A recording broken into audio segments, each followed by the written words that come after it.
नमस्कार सुस्वागतम welcome to my channel be good and do good. बर्तमाने जे खबरटा निये बेश सबाई नड़े चड़े बसेছে बांग्लादेश दिल्लीते तादेर जे हाई कमिशनार नियुक्त आछे ताके देशे फिरे जेते बोलेছে।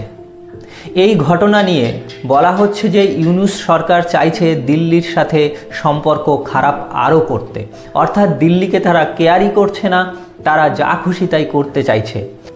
তবে আমার এই বিষয়ে মতটা একটু আলাদা, কারণ আপনারা যদি খেয়াল করে থাকেন এই যে ঘটনা শুধুমাত্র ভারতের ক্ষেত্রে ঘটেনি, এছাড়া অন্যান্য অনেক আরও 8-10টা দেশের ক্ষেত্রেও কিন্তু ঘটেছে।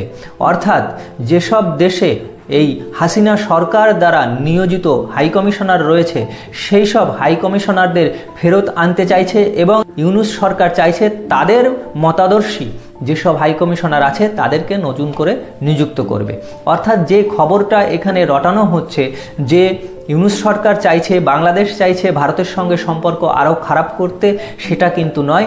ইউনূস সরকার চাইছে শুধুমাত্র হাসিনাপন্থী যেসব হাই কমিশনাররা আছে তাদেরকে দেশে ফিরিয়ে নিয়ে যেতে, তাদেরকে প্রত্যাবর্তন ঘটিয়ে সেখানে নতুন করে হাই কমিশনার নিযুক্ত করতে। তবে একটা জিনিস কিন্তু খুব খটকা লাগছে, যে জিনিসটা ইউনূস সাহেবকে কিন্তু বাইরে দেখা যাচ্ছে না। সে দেশে এত আন্দোলন, এত ঘটনা ঘটছে, এত নির্যাতন চলছে বিশেষ করে সংখ্যালঘুদের উপরে, সেক্ষেত্রেও কোনো কমেন্ট কিন্তু ইউনূস সরকারের পক্ষ থেকে, ইউনূসের পক্ষ থেকে আসছে না। তিনি ঘরে যেন তালা বন্ধ করে দিয়ে বসে আছেন আমেরিকা থেকে ফিরে এসে। সেখানে ছাত্ররা আন্দোলন করছে, তাদের বয়সসীমা 31 থেকে 35 করতে হবে চাকরিতে যোগদান করার জন্য।